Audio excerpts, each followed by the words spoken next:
Hello. Good afternoon and welcome to the Imperial Music Center. Thank you. So we have a great concert lined up for you today. I would like to introduce my friend and music educator of over 30 years. First time conducting today, Nicholas Santoro.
There we go. Thanks for coming. If you're tuning into the Giants game, do not tell me the score. I'm recording it. So just, yeah, really. Don't. All right, thank you. So today's concert is called Musical America, and we're going to take you on a tour of all things musical in America. All different genres, all different types of stuff. Our opening march was entitled Americans We by Henry Fillmore, and it's really considered one of the three great American marches, along with National Emblem and the Stars and Stripes Forever. That was Henry Fillmore's Americans Week. Our next piece, Red Rock Mountain, is actually, it's a mountain located in Lucerne County, Pennsylvania. We have any Pennsylvanians from that area? Yeah, okay. The summit is actually on the North Mountain. Red Rock Mountain is located in a part of the Allegheny Plateau. The summit features a fire tower known as the Grand View, all located within the Ricketts Glen State Park. And there will be a test at the end of this. The composer, Rossano Galante, does a lot of work in Hollywood, filming scores for movies and television. I think you'll hear in this piece the grandeur. You could actually see the movie of Red Rock Mountain, if you will. So this is Rossano Galante's Red Rock Mountain.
Thank you.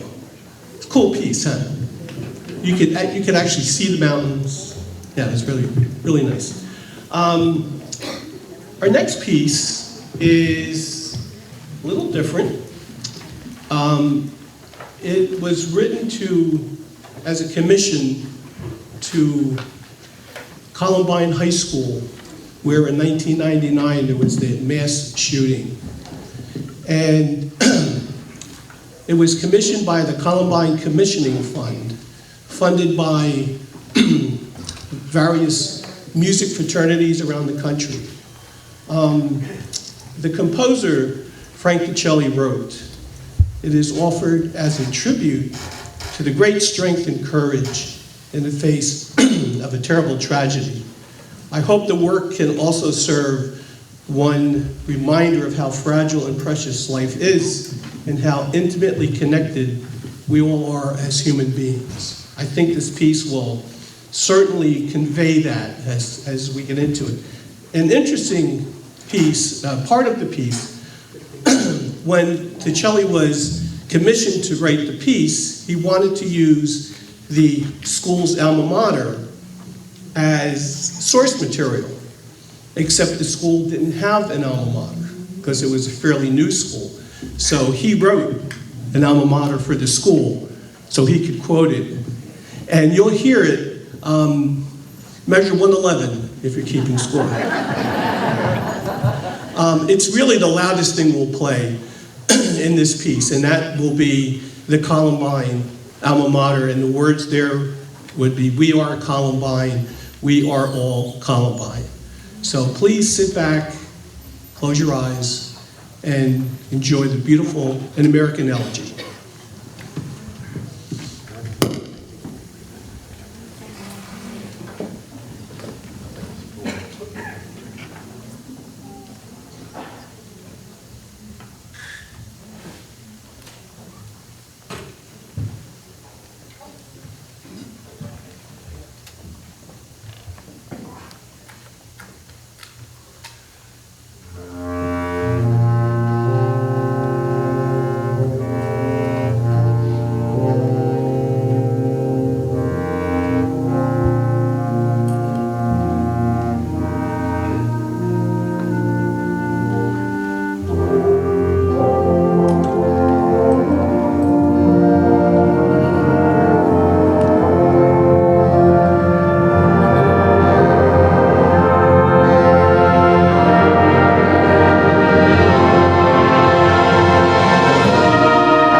offstage trumpet solo, Lou Bon Jovi.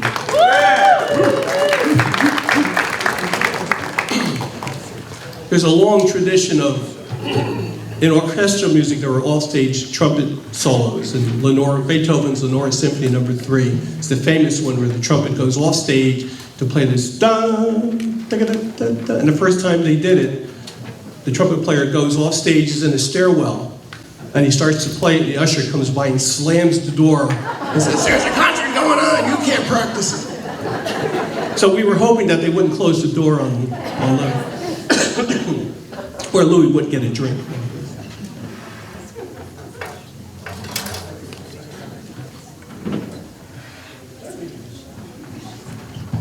This year marked the 250th birthday of the U.S. Army. And please excuse, I've had this cold that my wife gave me as a gift, and she got it from her granddaughter as a gift. So this has been going on for like a month, so bear with me. John Philip Sousa has given us a wealth of great music, great marches. He is the pillar. And interestingly enough, the Marine Band, on their Marine Band website, they have published every John Philip Sousa piece and recorded it. And you can go online and get any John Philip Sousa march for free, which is great for like schools and everybody. It just, if you just like marches and you just wanted to take the first clarinet part of Star and the Stripes, wherever, you can do that. But this is, when you start to do research on pieces, you find out really some crazy stuff. So, you know the caissons have been rolling along, that's the march, okay. So, they asked Sousa to write a march for the World War I, for the band in the Philippines in World War I. So Sousa came up with this march and took this caisson song, which he thought was from the Civil War, and it didn't have a copyright and nobody knew it, so he stole it, basically.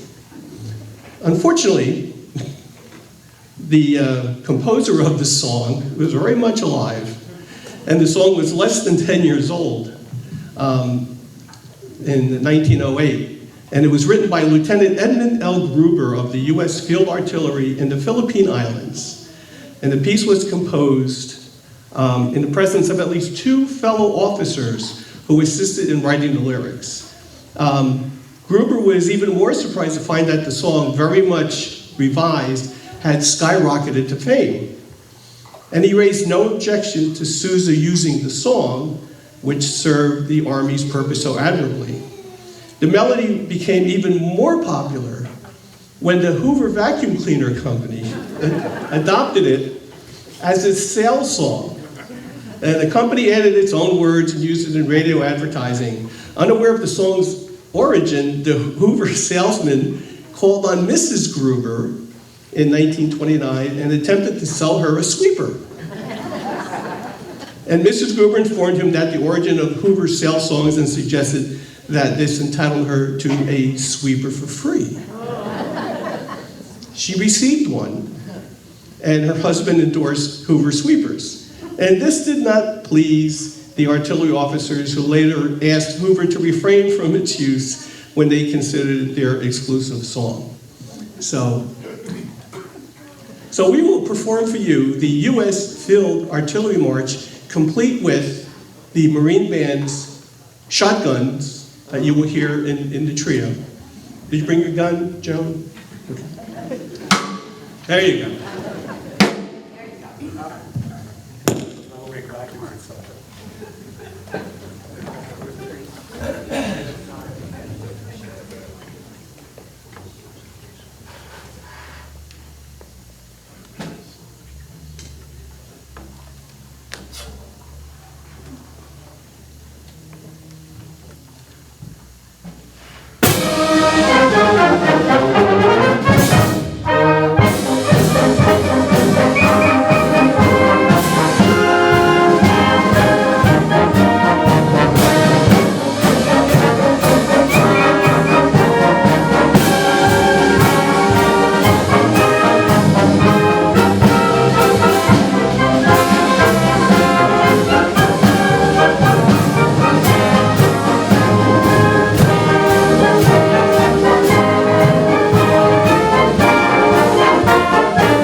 change the pace a little bit and do some Tommy Dorsey.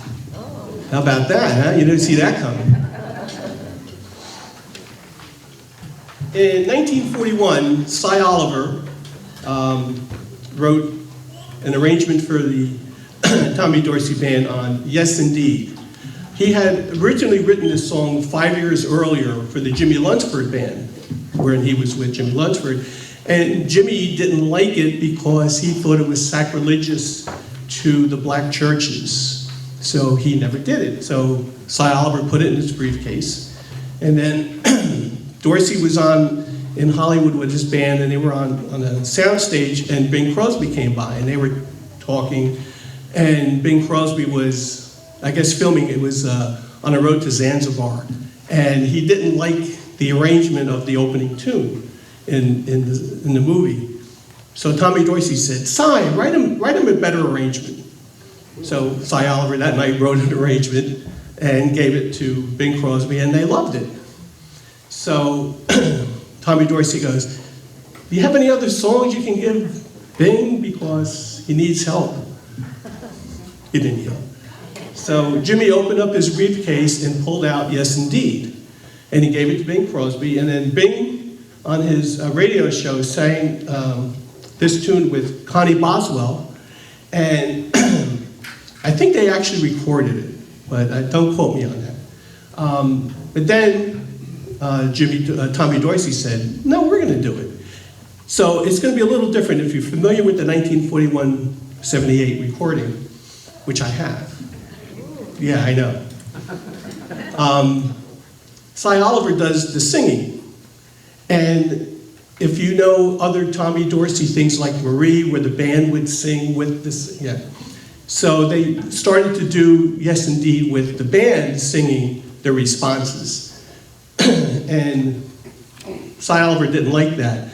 So they pulled Jo Stafford from the Pied Pipers, and she sang the responses. But what we're going to do, we're going to bring up our vocalist today, Casey Sky Noon, and Casey is going to be Cy Oliver. You didn't know that, did you? And the band's going to be Jo Stafford. So this is Cy Oliver's arrangement of Yes Indeed, and this is Casey Sky Noon.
Here with the jive boys, you'll shout when it hits you, yes indeed.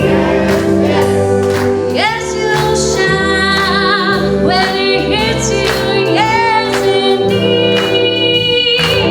When the Spirit moves you, you'll shout hallelujah.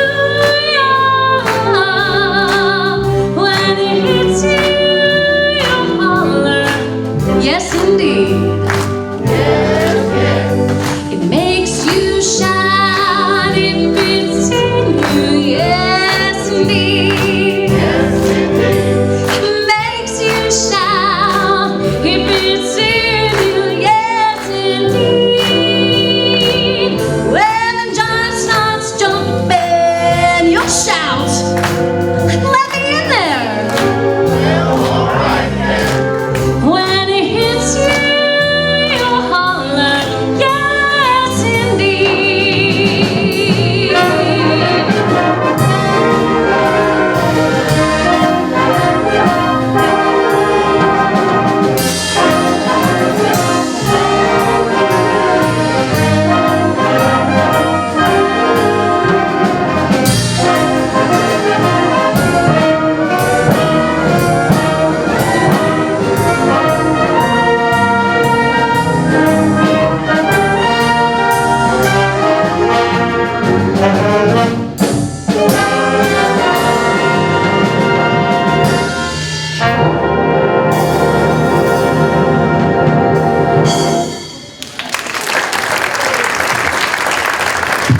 Yes, indeed.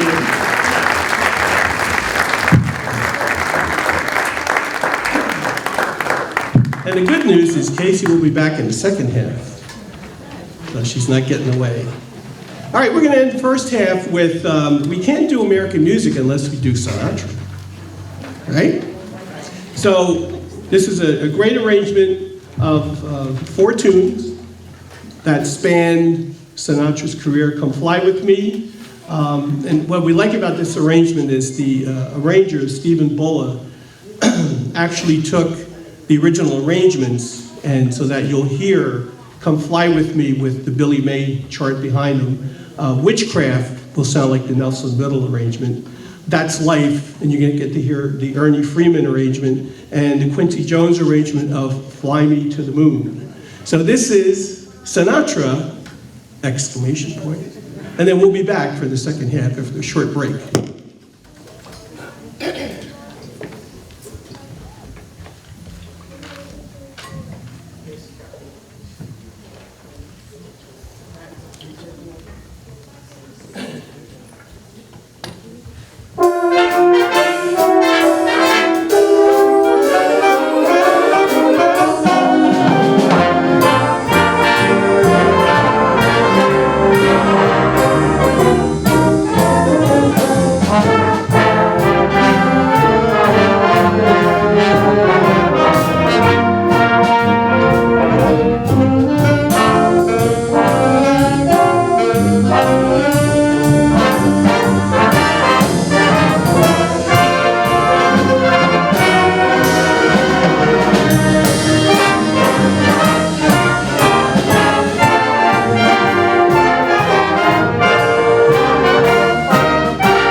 thank you. We'll be back in about 15 minutes to get a wee break and have a drink. And Mr. Santoro, you're on.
Thank you. Thanks for staying, by the way. That first piece was the fanfare from Rocky 1. Interesting sidelight, if you watch Rocky 1, this is what's played when he comes into the ring. But they don't play the whole fanfare. So you have to go and get the soundtrack to find what you just heard. And actually, we only played half of it. The second half is this incredible brass thing that humans can't play. Only the studio guys in Los Angeles can play it. So if you have nothing to do, go on YouTube and go find Fanfare for Rocky and listen to the whole thing. I did this arrangement back in the 70s for the Rutgers University Marching Band. Yeah, there you go. And another life, I was one of the staff arrangers in the 70s for the marching band. And when Rocky came out in 76, of course we had to do Rocky. So I arranged the fanfare for Rocky and then I expanded it for concert band.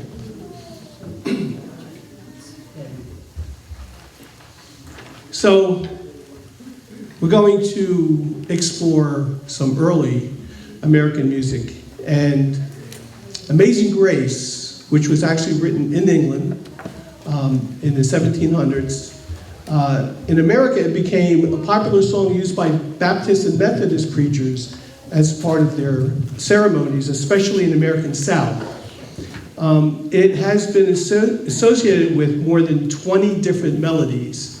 And in 1835, American composer William Walker set Amazing Grace to the tune that we're going to do. This is what you all know. It's actually known in England as New Britain is the actual tune. I did this arrangement based on an arrangement for a British brass band. So for those who don't know what brass bands are, it's exactly what they are. It's consisted of cornets. Keith, you have your cornet? That's the cornet. Brass bands don't use trumpets, they use cornets. So there are 4 first cornets. There's an E-flat cornet, which is even smaller than that. And then there are 2 seconds, 2 thirds, and what they call a ripiano cornet player, who's sort of like the wild card. They have flugelhorns, they have alto horns, tenor horns, euphoniums, trombones, and tubas. And everyone in a brass band plays in treble clef, except the bass trombone player. He's the only one that actually gets to play in bass clef. Yeah, it's weird. In Europe, brass bands are the thing. And they have these major competitions where they have composers write these incredibly hard test pieces. And then all these different brass bands get to rehearse for a year, and then they go get their doors blown off by. In America, there are many, many brass bands, and there's the whole North America Brass Band Association. I was lucky enough, 1999, to fill in with the Atlantic Brass Band, and we went to the competition in Chicago. The test piece was just stupid. I was playing third cornet, and usually third cornet parts are like, yeah. The third, it was like, no, I can't do this. This is just too much. But we're gonna do this arrangement of the brass band version by William Hines of Amazing Grace.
go back to the history of American music in the turn of the 20th century, the concert bands such as this, they were all the rage. You had professional bands.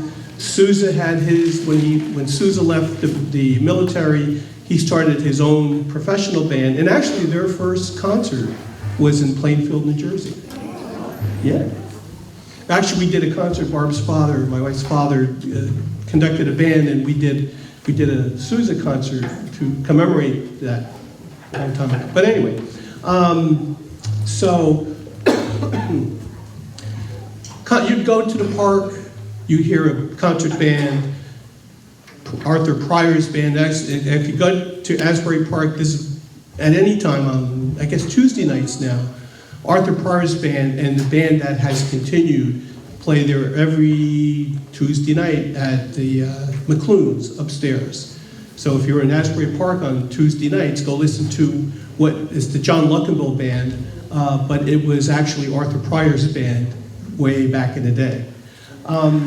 So we're going to put you to work on this one. There were all these novelty tunes that these bands did, in addition to marches and overtures and stuff.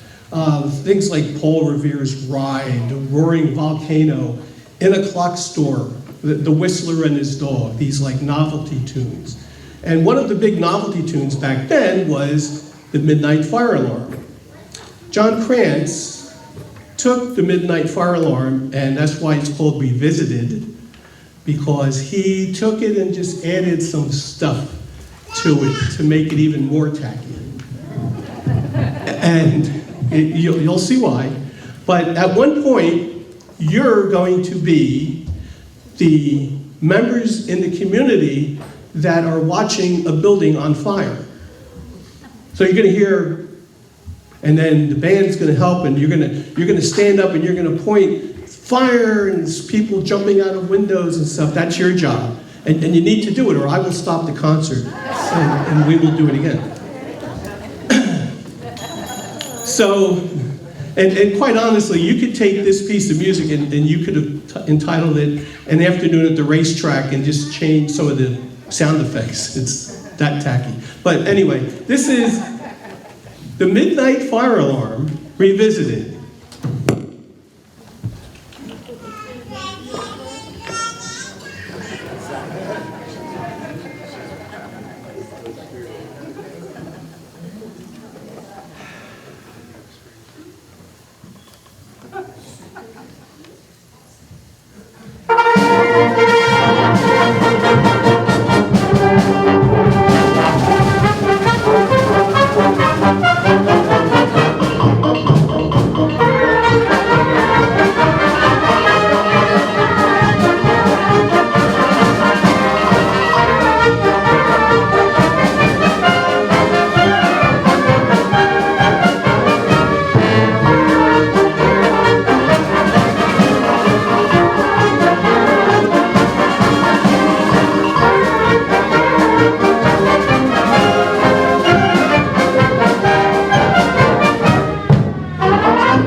Not bad. I don't think anybody got hurt jumping out of windows. By the time all of the songs for Over the Rainbow, for Wizard of Oz, thank you. Let me do this again. By the time all the songs for the Wizard of Oz had been written, Harold Arlen felt pressure of not having a song for the Kansas scene in the beginning of the movie. He often carried blank pieces of music manuscript in his pockets to jot down short melody ideas. And he described how this inspiration for the melody Over the Rainbow came to him suddenly while his wife, Anya, was driving the car. He said to Mrs. Arlen, let's go to Grauman's Chinese. You drive the car, I don't feel well. I wasn't thinking of work, I wasn't consciously thinking of work, I just wanted to relax. And as they drove by Schwab's drugstore on Sunset, he said, please pull over. And we stopped and I suddenly, don't know why, blessed the muses, I took out a little bit of manuscript and put down what you now know as Over the Rainbow. And on March of 2017, Judy Garland's 1939 Decca single was entered into the National Recording Registry by the Library of Congress as music that was culturally, historically, and aesthetically significant. The Recording Industry Association and the National Endowment of the Arts ranked it #1 of their Songs of the Century list. And the American Film Institute named its best movie song of the 100 years, 100 songs. It's #1 on the list. So to bring Judy Garland back to life, we have someone a little better than Judy Garland. No pressure. We'll bring Casey back to give you her rendition of Over the Rainbow.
Really do come true.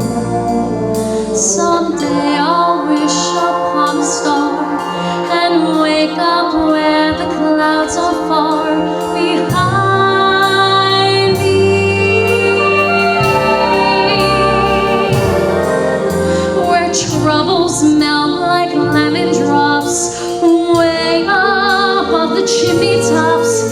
That's where you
troubles melt like lemon drops way above the chimney tops. That's where you'll find me, somewhere over the rainbow. Bluebirds fly, birds fly over the rainbow. Why then, oh why can't I?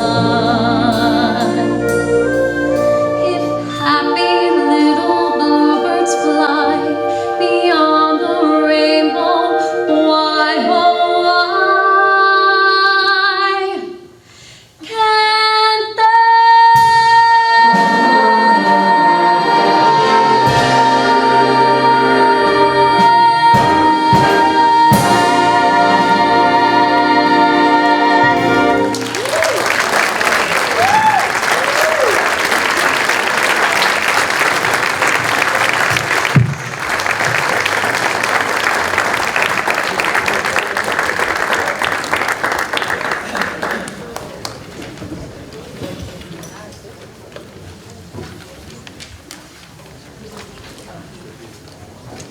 With Veterans Day approaching in less than 2 weeks, Election Day is coming up, and what I always like to end my concerts when I conduct my bands, my other bands, excuse me, is to always end with these next two selections. So we're going to do the Armed Forces Salute. So what I would like for you to do, if you served in any of the armed forces, or you had relatives, parents, uncles, whatever, you have people serving now, when you hear your service song, please stand and be recognized.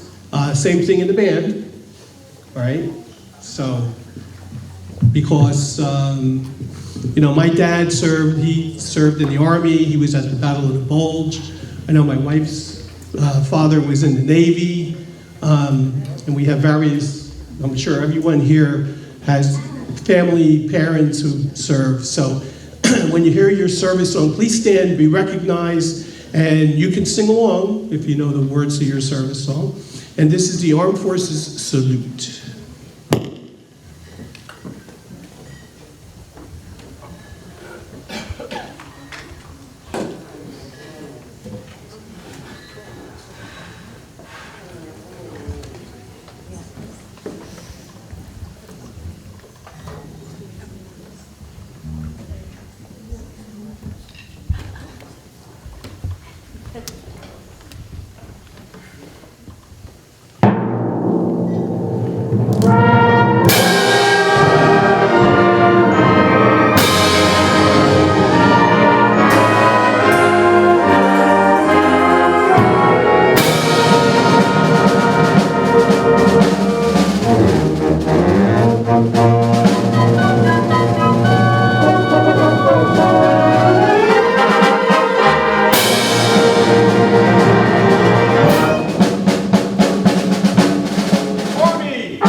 I personally want to thank you all for staying. The band did a wonderful job, and this is, yes.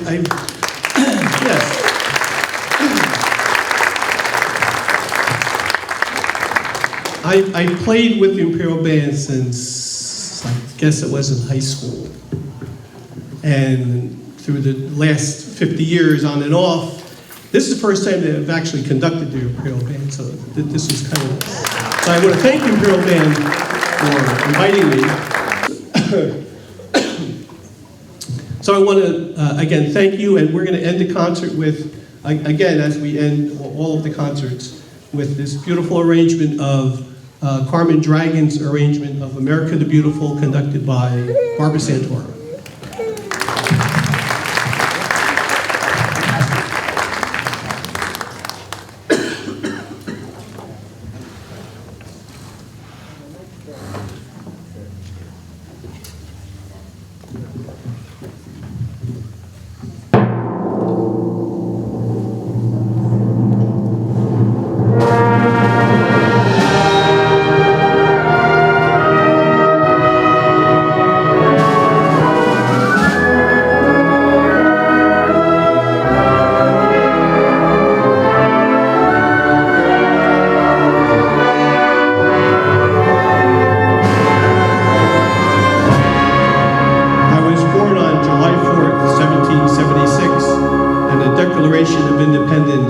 Is my birth certificate.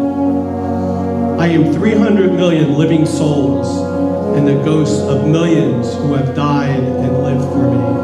I stood at Lexington and fired the shot heard around the world. I am George Washington, Thomas Jefferson, Patrick Henry. I am Lee and Grant, Abe Lincoln, and John Kennedy. I am General Pershing and General Eisenhower.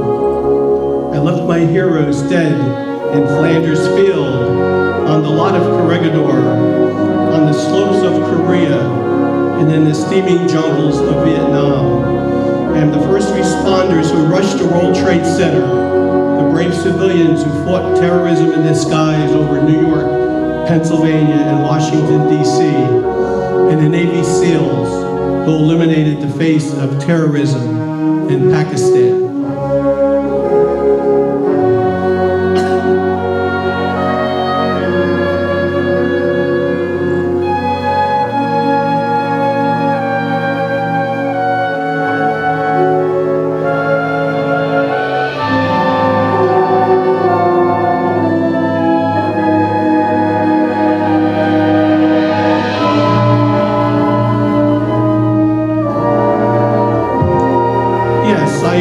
And these are the things that I am. I was conceived in freedom, and God willing, in freedom I will spend the rest of my days.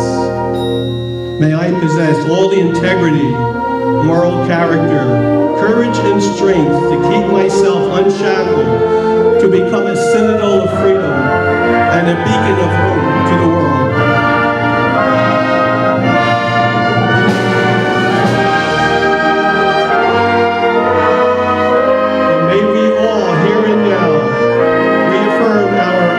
Allegiance to the flag of the United States of America and to the republic for which it stands, one nation, under God, indivisible, with liberty and justice for all.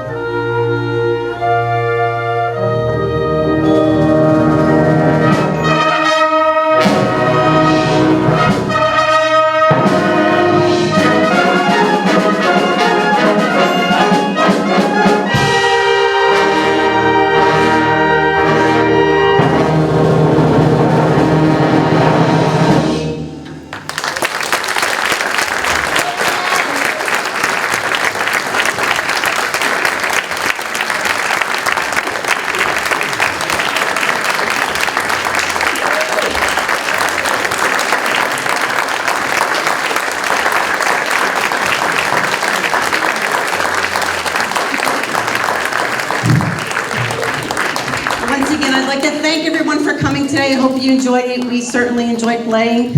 Thank you to Nick, my friend for many years, and Barbara. Thank you so much. Thank you to the band and to our couple of extra people that came and helped out today. And let's not forget the donation bucket. That's the only way we survive and keep the lights on. So thank you so much for coming. See you on December 7th. Same that time, take that channel.